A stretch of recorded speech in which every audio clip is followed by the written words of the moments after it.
المقدس میں اللہ نے بڑے چیلنج کے ساتھ فرمایا وما تدری نفس ماذا تکسب غدا وما تدری نفس بأی ارض تموت، آنے والے لمحے کے بارے میں تم نہیں جانتے یہ لمحہ خوشی کا پیغام لے کے آ رہا یا موت کا پیغام لے کے آ رہا۔ اور اے انسانوں، تمہاری موت کہاں آئے گی، کب آئے گی اور کیسے آئے گی، تین باتیں چیلنج کے ساتھ اللہ نے فرمائی۔ تمہیں نہیں معلوم، یہ صرف ہم جانتے ہیں۔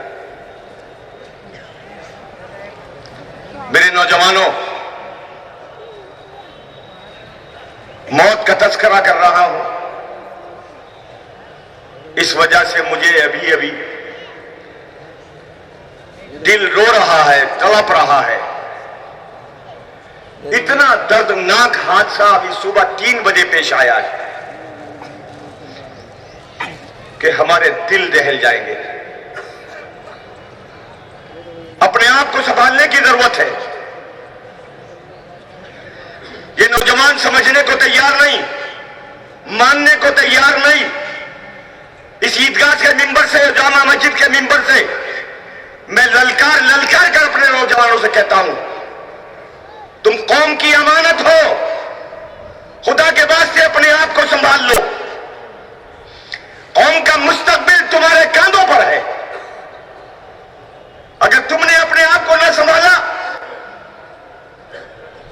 تو یہ قوم بربادی کے راستے پر چلی جائے گی۔ صبح ایک اتنا بڑا حادثہ ہوا، اے بی سینما کے سامنے ایکسیڈنٹ ہوا اور ایک موٹر سائیکل پر 4 بچے سوار تھے۔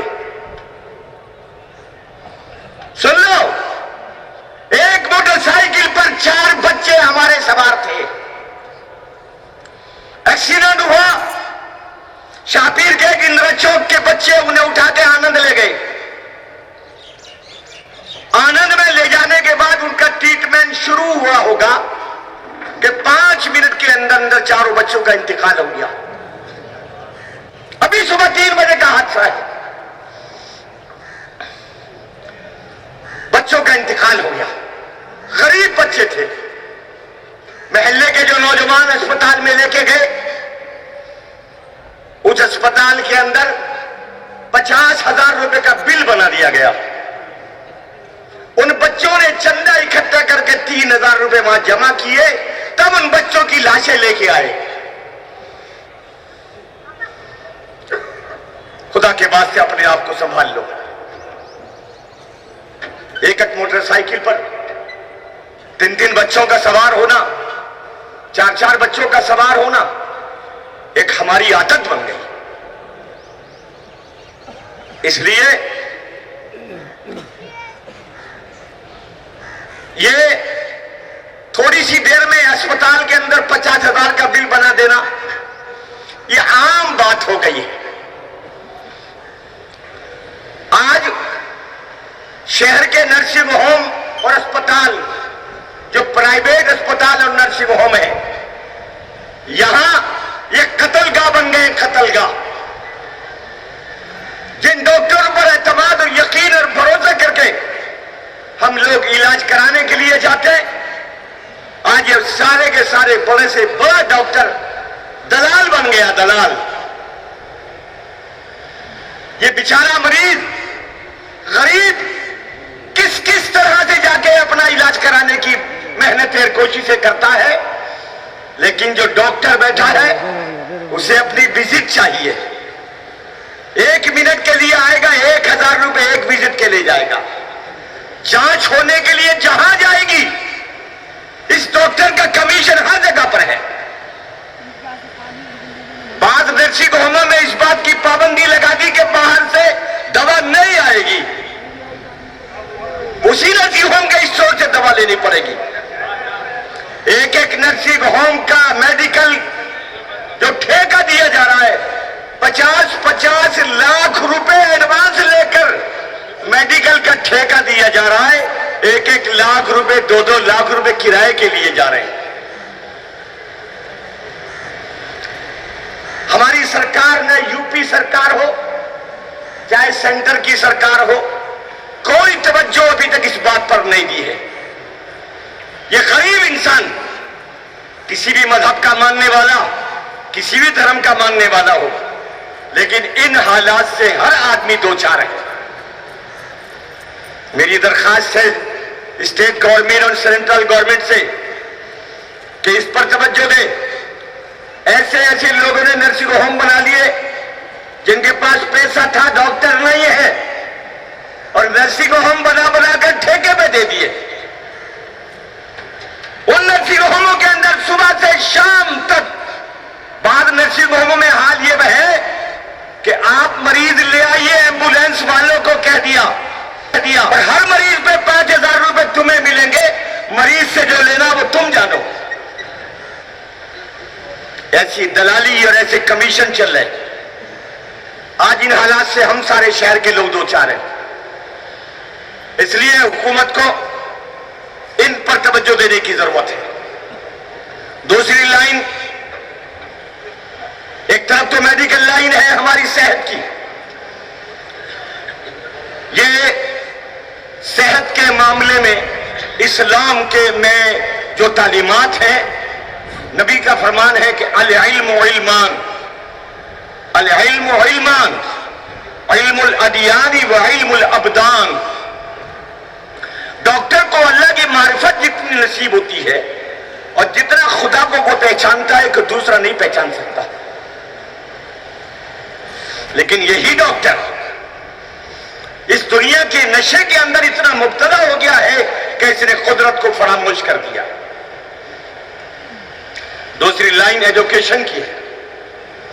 اپنے بچوں کو ہم پڑھانا چاہتے ہیں ایجوکیشن دینا چاہتے ہیں لیکن جتنے اسکول اور اکیڈمیز ہیں شہر کے اندر یہ ہمارے بچوں کا ہمارا خون چوسنے کے لیے ہو گئے.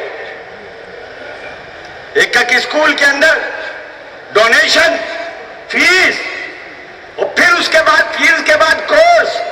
اسکول والے نے دکان پہ کورس طے کر دیا وہاں ملے گا جا کے. جن کتابوں پر 50-60% کمیشن ملتا ہے فل قیمت پر کے جا کے وہ وہاں سے کورس خریدنا پڑتا ہے. اسی کے ساتھ بچوں کی ڈریس روزانہ اسکول کے اندر کبھی کوئی فنکشن کبھی کوئی فنکشن. ایک عجیب صورتحال ہمارے ساتھ ہو رہی ہے. یہ دونوں کی دونوں لائن ایسی ہے جس پر نہ اسٹیٹ گورنمنٹ توجہ دے رہی ہے اور نہ سینٹرل گورنمنٹ توجہ دے رہی ہے. اس پر دونوں راستوں پر آج ضرورت ہے ہم اس پر توجہ دیں. سرکار سے مطالبہ کریں. عید الفطر کا تہوار ہے. یہ عید الفطر کا تہوار رمضان المبارک کی ایک ماہ کی مشقت اور ایک ماہ اللہ کی اطاعت کے بعد آیا ہے. رمضان کے مبارک مہینے میں اطاعت کا جو جذبہ مسلمانوں میں پیدا ہوتا ہے اس کی نظیر نہیں ملتی. اللہ سبحانہ تعالیٰ نے ارشاد فرمایا کہ روزہ میرے لیے ہے اور میں ہی اس کی جزا دوں گا. روزہ میرے لیے اور میں ہی اس کی جزا دوں گا. جتنی بھی عبادات ہم کرتے ہیں نماز ہو روزہ ہو زکوٰۃ ہو حج ہو اسلام کی بنیادی عبادتیں ہیں. ان ساری عبادتوں کے اندر ریاکاری ہو سکتی ہے. آدمی نماز دکھلاوے کے لیے پڑھ سکتا ہے زکوٰۃ دکھلاوے کے لیے دے سکتا ہے حج دکھلاوے کے لیے کر سکتا ہے لیکن روزہ ایسی عبادت ہے کہ جس عبادت میں دکھلاوا نہیں ہے ریاکاری نہیں ہے اگر ہے تو صرف اللہ کے لیے ہے. اس کا روزانہ مظاہرہ کرتے ہیں ہم. گرمی کی شدت کے روزے گزرے ظہر کی نماز پڑھنے کے لیے مسجد میں جا رہے ہیں ظہر کا وضو کر رہے ہیں. اس شدت کی گرمی میں وضو کرتا ہے تو اپنے منہ میں پانی ڈالتا کلی کرتا. اگر یہ کلی کرتے وقت میں اپنے حلق سے نیچے پانی اتار لے تو کوئی دیکھنے والا نہیں ہے. لیکن یہ روزے دار گرمی کی شدت میں بھوک اور پیاس کی حالت میں پورے منہ میں پانی گھماتا ہے اور باہر نکال دیتا ہے. کیوں؟